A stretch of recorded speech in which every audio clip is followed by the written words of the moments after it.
Epstein, morbo, especulación, reputaciones en ruinas. El caso y los archivos de Jeffrey Epstein han dado mucho de qué hablar desde que el Departamento de Justicia de los Estados Unidos publicara más de 3 millones de documentos en enero del 2026. Más que una investigación, todo esto se ha convertido en una especie de espectáculo macabro. Todos están a la expectativa del nuevo nombre que será expuesto al público, del próximo gigante que caerá. Todos con una nueva teoría conspirativa en la punta de la lengua. Pero en realidad esto es mucho más que eso. Es una historia de poder, de impunidad, de la depravación humana. Es una radiografía de un sistema que permitió que alguien como Epstein existiera, acumulara influencia y fuera protegido por años. La pregunta entonces no es solo quién estuvo cerca de él. La pregunta es qué clase de entorno hizo posible que operara así por tanto tiempo. ¿Fue Jeffrey Epstein la excepción o el producto de un mundo diseñado para proteger a los poderosos?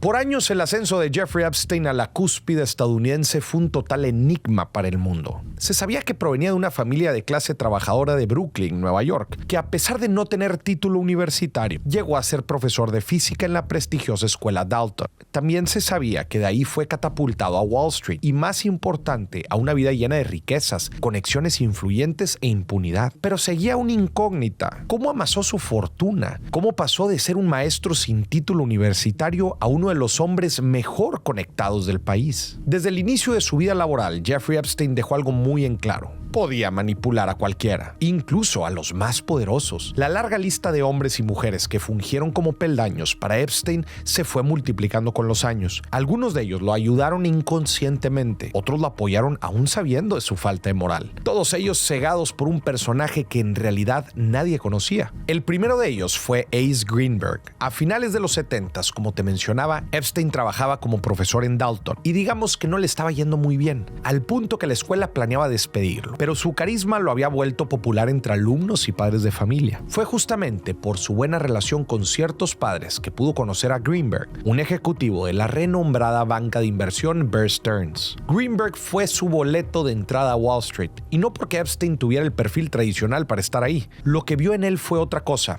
inteligencia, ambición, carisma y una capacidad poco común para venderse. En un mundo donde esas cualidades podían pesar tanto como un título, Epstein logró convencerlo de que valía la pena apostar por él. También hay que entender que el salto no fue completamente mágico. Recordemos que Epstein llegó a Greenberg por sus contactos con padres de Dalton, una escuela privada llena de familias de alto perfil. O sea, más que pasar del aula a Wall Street por mérito formal, entró por red social, impresión personal y recomendación. Ace le dio trabajo, le presentó a su hija, que se volvió novia de Epstein, y lo convirtió en su protegido. Epstein había dado una buena primera impresión, mostrando un talento nato para Wall Street y una impresionante habilidad para resolver problemas inesperados. Pero esa buena imagen no le duró mucho. Verás, había mentido en su currículum, diciendo que tenía títulos de 2 universidades diferentes, pero en realidad ninguna de ellas había escuchado de él. Cuando esta noticia llegó a oídos de su supervisor, Michael Tenenbaum,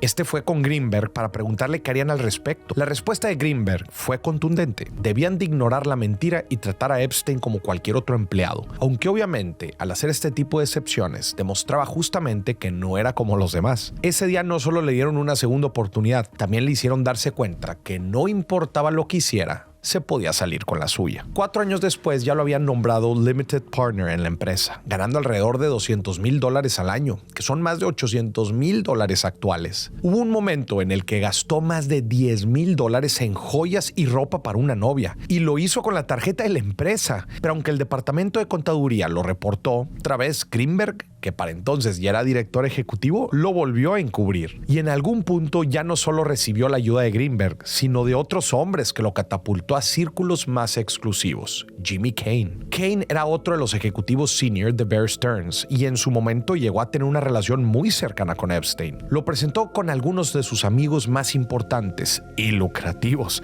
lo que aumentó considerablemente el catálogo de conexiones de Epstein. Poco a poco su poder iba aumentando, pero también su número de infracciones dentro de la empresa. Bear Stearns se enteró que Epstein daba información privilegiada de acciones a una novia. También prestó $15,000 a un amigo de la escuela, pero lo había hecho de una manera en la que quebrantaba reglas federales del sector financiero. El comité ejecutivo le puso una multa de $2,500 y lo suspendió por 2 meses. Era demasiada humillación para Epstein aceptar esos términos, cuando él decía que era inocente, así que prefirió renunciar. Pero el daño ya estaba hecho. Bear Stearns le había dado las herramientas necesarias para llegar lejos. Había ganado conexiones valiosas, experiencia, pero sobre todo legitimidad, que serían indispensables para atraer a futuras víctimas financieras y más tarde para volverlo impune frente a acusaciones de abuso sexual y tráfico de personas. El modus operandi de Jeffrey Epstein después de salir de Bear Stearns era simple, pero eficaz. Usaba su relación con una persona para llegar a otra más ventajosa. Sacaba el mejor provecho posible de esa nueva conexión, ya fuera entrando a círculos más exclusivos o robándoles dinero. Cuando lo descubrían, saltaba a otra persona. Uno de los primeros ejemplos de esto fue su relación con la familia Lees. Antes de salir de Bear Stearns, Epstein había comenzado una relación con una vendedora junior de la empresa, Paula Hale. Ella lo presentó con un amigo suyo, Nick Lees, hijo del empresario de armas británico Douglas Lees. Casi de inmediato, Epstein se volvió parte de la familia. Douglas tomó el papel de mentor, llevaba juntas con élites británicas e internacionales y lo contrató como consultor. Pero unos años más tarde, Douglas rompió su relación personal y laboral con él. Se había dado cuenta que Epstein abusaba de la cuenta de gastos que le había dado, cargando vuelos personales y estancias en hoteles de lujo. En otra ocasión, Clark Shubash, quien había sido gerente de Epstein en Bear Stearns, lo presentó con Michael Stroll, que dirigía una compañía de pinball y videojuegos. Stroll confiaba en Bear Stearns y en Shubash, por lo que cuando Epstein le dijo que planeaba un negocio de petróleo crudo, Stroll no dudó en invertir. Le dio a Epstein $450,000, alrededor del 10% de su patrimonio neto, para invertir en el supuesto negocio. 2 años después, el dinero había desaparecido y Epstein se negó rotundamente a devolverlo. A ver, ¿estás viendo el patrón? Una y otra vez, Jeffrey Epstein usaba sus contactos para llegar a nuevas víctimas,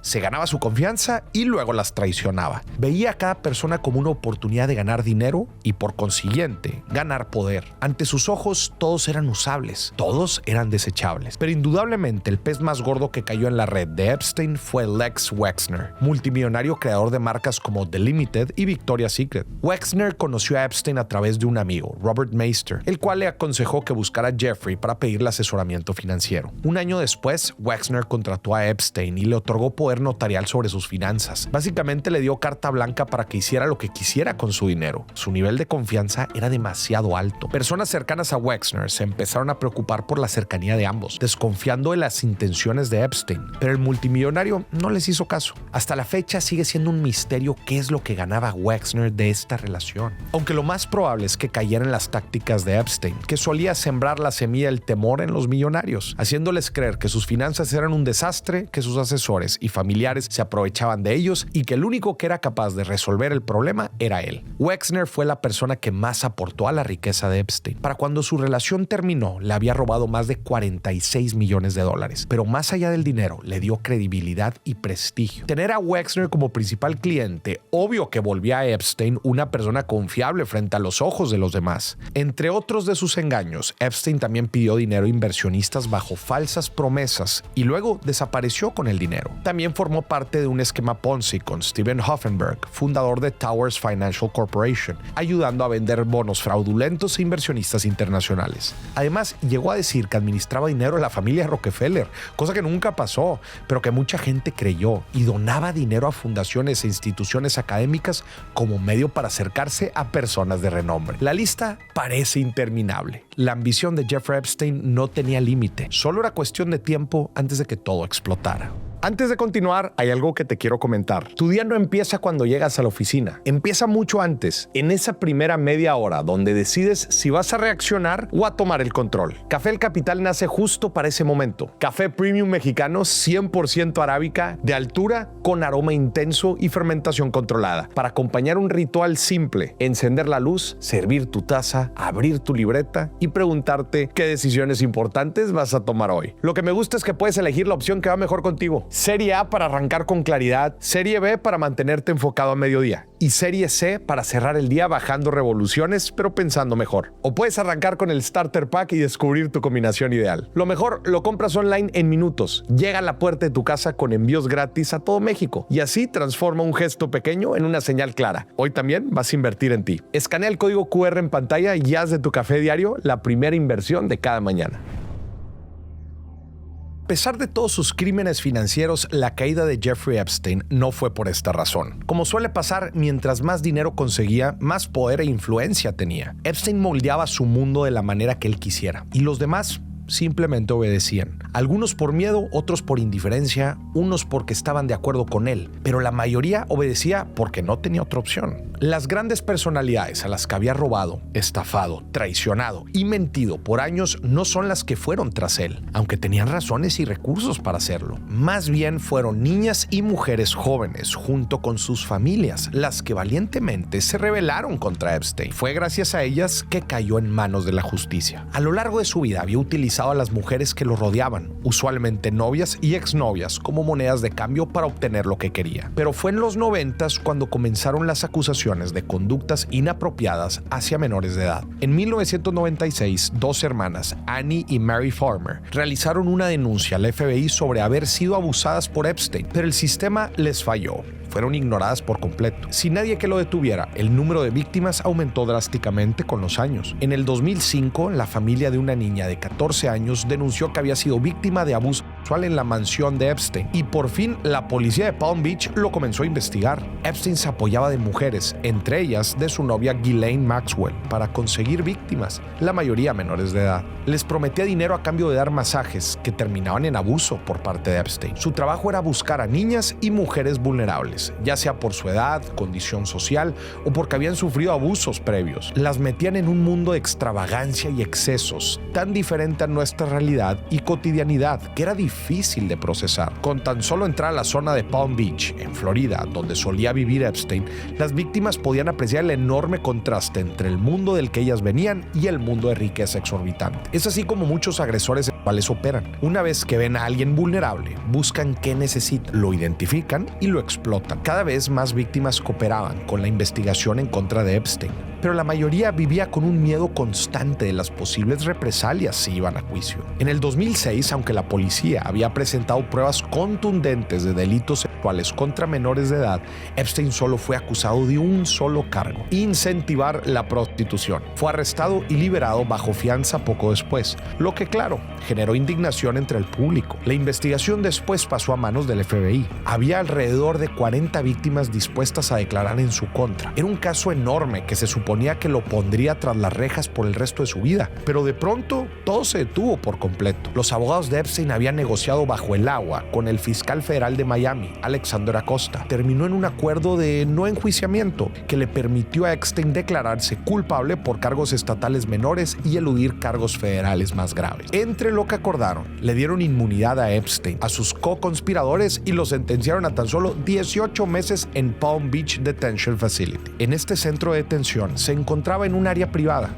con la puerta abierta, sala de televisión, comida que otros presos no tenían y podía ver a sus abogados siempre que quisiera. No olvidemos que le dieron libertad para trabajar, por lo que podía salir de esta prisión 6 días a la semana, 12 horas al día. Básicamente se pasaba el día afuera y solo regresaba para dormir. Y aunque le dieron 18 meses, en realidad solo hizo 13. Fue una decepción tremenda para todos, sobre todo para las víctimas. Y como el acuerdo no era de conocimiento público en ese momento, todo pasó de repente. El caso terminó sin siquiera haber empezado, pero ni las víctimas ni el FBI se detuvieron. En 2019, más de 2 décadas después de iniciar la primera denuncia, Epstein fue arrestado por cargos de tráfico sexual presentados por la Fiscalía de Nueva York. Le negaron la libertad bajo fianza y lo recluyeron en el Centro Correccional Metropolitano de Nueva York. Se suponía que el juicio en su contra tendría lugar un año después, en el verano del 2020, pero poco después de comenzar su encierro, lo encontraron sin vida en su celda. Para las víctimas fue algo inesperado. Para el público en general, fue la situación perfecta para que todo tipo de teorías conspirativas florecieran. Jeffrey Epstein ya no estaba, pero la caja de Pandora había sido abierta. Solo faltaba esperar que todo saliera a la luz. En noviembre del 2025, la Cámara de Representantes de Estados Unidos aprobó la Ley de Transparencia de los Archivos de Epstein, en la que obligaba al Departamento de Justicia a hacer pública toda la información recabada hasta el momento. El presidente Donald Trump lo promulgó el día siguiente, diciendo que no tenía nada que ocultar, por lo que a mediados de diciembre se comenzaron a divulgar en un formato que permitiera su búsqueda y descarga todos los registros, documentos, comunicaciones y material de investigación no clasificados del caso. Sin embargo, tras publicar una pequeña parte, el Departamento de Justicia detuvo la publicación, alegando que necesitaba más tiempo para revisarlos. Fue hasta enero del 2026 que salieron a la luz más de 3 millones de páginas de documentos, 2,000 videos y 180,000 imágenes, figurando entre ellas algunas de las personas más ricas y poderosas del mundo,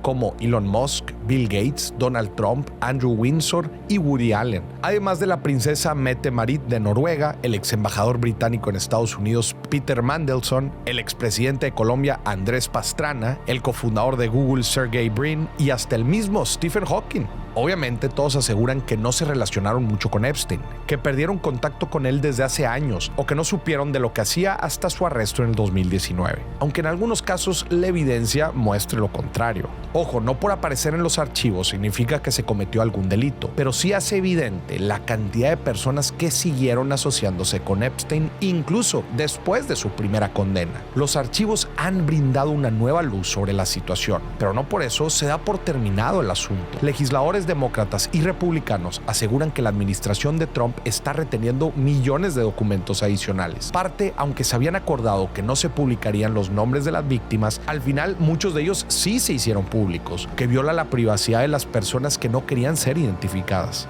Y sobre todo, a pesar de la creciente evidencia del involucramiento de ciertas personas, para muchas de ellas no ha habido repercusiones. Algunos como Peter Mandelson y Andrew Windsor, o mejor conocido como el Príncipe Andrew, fueron arrestados y luego liberados. Otros como Borge Brende, presidente del Foro Económico Mundial, y Miroslav Lajčák, asesor de seguridad nacional del primer ministro eslovaco, tuvieron que renunciar a sus puestos. Pero hay muchos otros de los que aún no se sabe nada. Nos encontramos con una línea muy delgada entre transparencia y espectáculo, entre hacer justicia verdadera y solo entretener, entre la veracidad y el amarillismo. El caso de Jeffrey Epstein no solo puso al descubierto una red de tráfico sexual, muestra algo mucho más profundo: la depravación de las élites, la impunidad de la que gozan y el sistema que los protege. Epstein es solo una pequeña parte de una enorme red que engloba política, academia, economía y finanzas. El sociólogo C. Wright Mills lo nombró la teoría de la élite del poder, en la que el poder moldea la sociedad, controlando las principales instituciones y obligando a los demás a adaptarse a sus condiciones. Y cuando digo instituciones, no me refiero solo a las gubernamentales, me refiero también a la familia, la iglesia y la educación. Es decir, según Mills, la manera en la que vivimos y la forma en que pensamos surgen hasta cierto punto de las élites. Nuestros valores, lo que aceptamos como bueno y malo, nuestra visión del mundo, todo eso está influenciado por lo que nos rodea, y lo que nos rodea está planeado por personas con poder. Claro, todo esto con el objetivo de reforzar y proteger los intereses de la misma élite. Gente, aunque la atención está sobre Jeffrey Epstein, esto va más allá del escándalo de un individuo. Es el síntoma de un sistema que concentra poder en pocas manos, y esa concentración no es una sensación. Según el World Inequality Report del 2026, el 10% más rico del planeta posee alrededor del 75% de la riqueza global, mientras que el 50% inferior apenas concentra 2%. Cuando la riqueza se concentra de esa manera, también se concentra la capacidad de influir, conectar, presionar y protegerse. Para seguir acumulando tal grado de riqueza, mantener los modelos de desigualdad y finalmente de poder deben de contar con un elemento esencial: la impunidad. Pero la impunidad no se las dan solos, necesitan que alguien más los ayude, encubra y proteja cuando cometen un mal, que alguien meta la mano al fuego por ellos. Por eso las élites suelen ser un grupo cerrado y unido, requieren de alianzas que les ayudan a mantener el status quo y su posición de privilegio, entre ellos actores estatales y no estatales. Tales alianzas crean una red de conexiones que brindan apoyo mutuo entre diversos grupos de élite, como el judicial, el político y el económico. Van creando una barrera de autoprotección que es muy difícil de romper, que los vuelve intocables y hace que mantengan su posición privilegiada. ¿Y cuál es su moneda de cambio? Las élites se intercambian de todo: dinero, conexiones, prestigio, poder y hasta silencio. Y aquí el dinero importa no solo por lo que compra, sino por lo que borra. Harvard reconoció haber recibido $9 millones de Epstein entre 1998 y el 2008. MIT, por su parte, documentó 10 donaciones por $850,000 entre el 2002 y el 2017, de las cuales 750,000 llegaron después de su condena del 2008. El propio reporte de MIT señala, además, que algunas de sus donaciones se manejaron como anónimas para reducir el riesgo reputacional y limitar el beneficio público que Epstein pudiera obtener de esa relación. Eso ayuda a entender algo muy importante. El dinero de estas élites no solo circula como capital financiero, también puede circular como capital simbólico. Compra cercanía con universidades, investigadores, fundaciones y espacios de prestigio. Y esa cercanía, a su vez, ayuda a limpiar imagen, abrir puertas y normalizar relaciones que, vistas desde afuera, deberían haber encendido todas las alarmas. La literatura sobre educación superior incluso tiene un término para esto: reputation laundering, o lavado reputacional, que es cuando un donante usa instituciones prestigiosas para mejorar su imagen pública y desviar atención de controversias previas. Nunca es suficiente y usan esa avaricia de los demás para pedir favores. Incluso una vez que protegen a alguien, se vuelven cómplices del mal cometido, lo que los une más y refuerza la red en la que se encuentran. Si cae uno, no lo hará solo, se llevará a varios de encuentro. La impunidad no solo es la ausencia de sanción penal y el dejar a los responsables libres, también es la ausencia de investigaciones, es desviar la mirada e ignorar lo que ocurre, lo que permite que las malas prácticas, la violencia y las desigualdades se sigan reproduciendo. Porque una cosa es segura: el sistema siempre se protege. Incluso en la manera en la que el caso de Jeffrey Epstein ha sido presentado en los medios de comunicación nos muestra esto. Por ejemplo, si vemos a los medios británicos, muchos de ellos han cubierto el caso y todas sus actualizaciones. Podríamos pensar que no hay censura. Al fin y al cabo están hablando del hecho. Pero hay un elemento extremadamente importante que puede pasar desapercibido: el encuadre mediático o el framing. Vamos a ponerlo de esta manera. Imagínate que te encuentras dentro de una casa. En el exterior se encuentra un paisaje enorme que se extiende a lo lejos, pero tú desde el interior de la casa no alcanzas a ver el paisaje completo. Solo verás lo que te permite la ventana. Ahora digamos que el enorme paisaje es la realidad en la que vivimos y la ventana son los medios de comunicación. Lo que sabemos que pasa en el mundo lo sabemos por los medios, porque ellos no te muestran toda la realidad. Lo que hacen es seleccionar ciertos aspectos y eso es lo que te enseñan. Así que obviamente tu opinión y tu percepción de la realidad no estarán basadas en el panorama completo, sino en los pocos elementos que ellos te mostraron. Y esto va más allá, porque esas decisiones sobre el encuadre que se le da a las noticias sí las toman los periodistas, pero son aprobadas por otra gente que se basan en la línea editorial que tiene el medio. Y esa línea editorial va de la mano con lo que buscan nada más y nada menos que el dueño del medio. En el caso de los archivos de Jeffrey Epstein, los medios británicos han sacado nota tras nota de cada nombre nuevo que aparece, pero de esa manera mantienen la atención y el enojo de la gente en una sola persona, ocultando el verdadero problema: el sistema que los protege. Tan solo tenemos que ver al príncipe Andrew. Fue despojado de sus títulos reales, fue expulsado de la residencia real, dañó su reputación permanentemente y perdió influencia y credibilidad. Pero el poner la culpa en una sola persona justamente prueba que el sistema mantiene su legitimidad. Una persona cae, pero el sistema sigue exactamente igual. Pero entender la red que los protege solo explica una parte del problema. Porque una cosa es ver cómo opera el sistema, que les abre puertas, les da legitimidad y los encubre. Y otra, entender qué pasa cuando alguien vive tanto tiempo rodeado de poder, privilegio y exceso, que incluso eso deja de ser suficiente. Mi gente, antes de continuar con este capítulo, me gustaría hacer una aclaración muy importante. Lo que está por escuchar no busca justificar, suavizar ni excusar las acciones de las personas involucradas en este caso. Entender ciertos patrones de comportamiento no es lo mismo que absolverlos de responsabilidad. Lo que vamos a explicar a continuación está respaldado por investigaciones, papers y análisis desarrollados por especialistas en psicología y ciencias sociales. Y como siempre, todas las fuentes utilizadas para este capítulo y para el resto de este documental van a estar en la descripción de este video. Como nos hemos dado cuenta, el número de personas implicadas en el caso solo sigue aumentando. El público se sorprende, pero a la vez no, porque la verdad es que esperamos que las élites y los millonarios vivan en una lógica distinta, en donde el exceso, el privilegio y la distancia frente a la vida común terminan deformando lo que consideran aceptable. Pero surge una incógnita: ¿de dónde nace la necesidad de formar parte de algo tan grotesco y que claramente es una violación a los derechos humanos? ¿Por qué tantas personas que se puede decir sentir que lo tienen todo,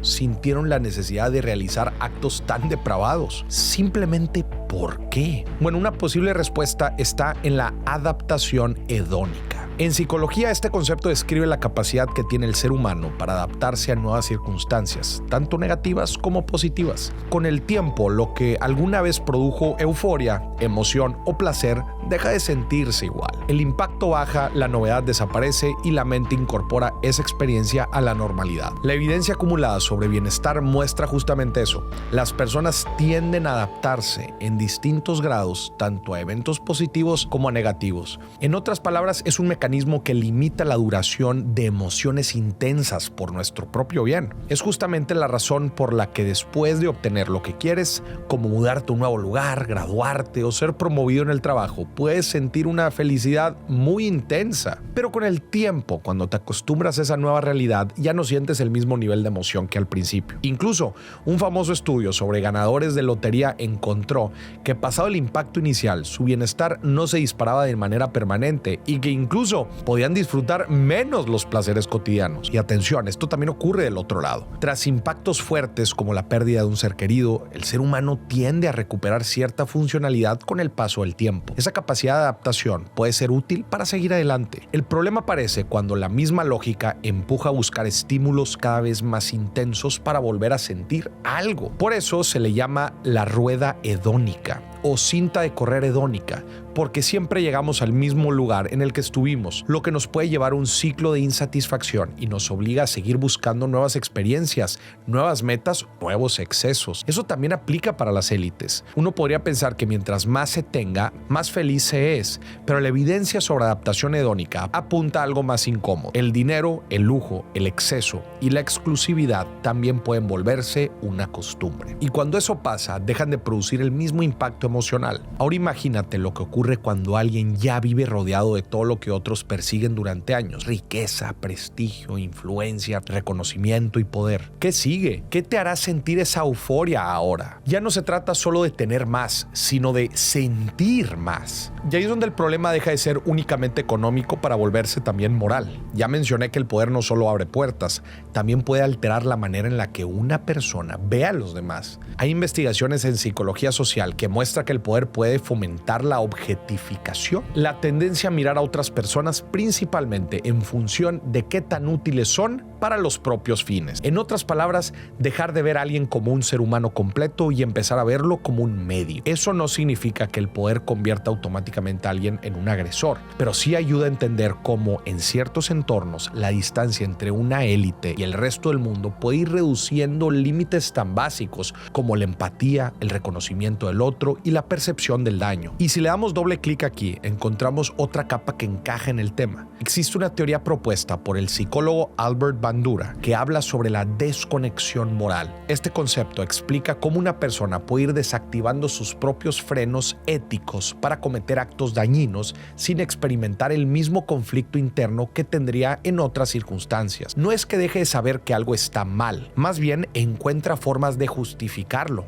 minimizarlo, desplazar la culpa o simplemente dejar de mirar de frente lo que está haciendo. Eso importa mucho aquí, porque entender estos mecanismos no es justificar lo ocurrido. Para nada estoy diciendo que la riqueza produzca automáticamente monstruos, ni que la adaptación hedónica explique por sí sola los crímenes como los del caso de Epstein. A lo que quiero llegar aquí es que cuando el exceso se mezcla con poder, distancia social, impunidad, deshumanización, se puede formar un entorno donde cruzar límites se vuelve cada vez más fácil. Tal vez ahí hay una pista importante. Tal vez para ciertas personas tenerlo todo no elimina el vacío, solo eleva un umbral de lo que puede provocar emoción. Y cuando ese umbral sube demasiado, algunos empiezan a buscar estímulos cada vez más extremos, más riesgosos y más perversos. No porque no sepan lo que hacen, no porque no puedan distinguir entre bien y mal, sino porque llevan muchísimo tiempo viviendo en un entorno donde prácticamente nada ni nadie les pone límites. Todo está a su alcance y los demás pueden terminar convertidos en instrumentos de su propia voluntad. No sabemos, incluso puede que el buscar lo prohibido vaya más allá, que sea una demostración de su poder para el resto del mundo,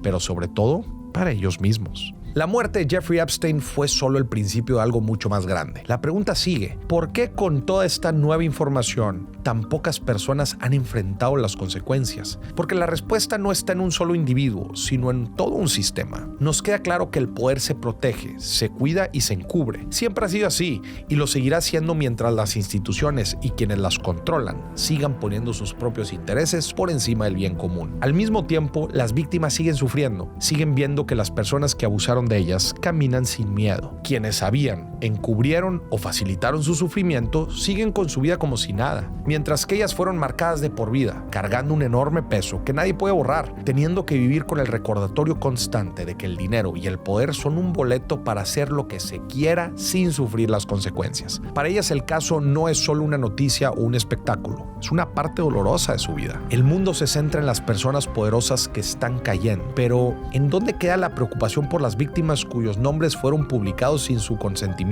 Por las víctimas no identificadas que sufren en silencio, y el sistema no parece dispuesto a cambiar. Entonces nos queda preguntarnos: si sabemos cómo funciona el sistema, ¿qué haremos para desafiarlo? ¿Cómo haremos del mundo un lugar más seguro y más justo? No olvides darle like al video, suscríbete al canal y activa la campanita para que no te pierdas más contenidos como este. Si tienes algún tema que te gustaría que platicáramos, escríbelo en los comentarios. Pronto sacaremos un nuevo video sobre ello. Nos vemos hasta la próxima.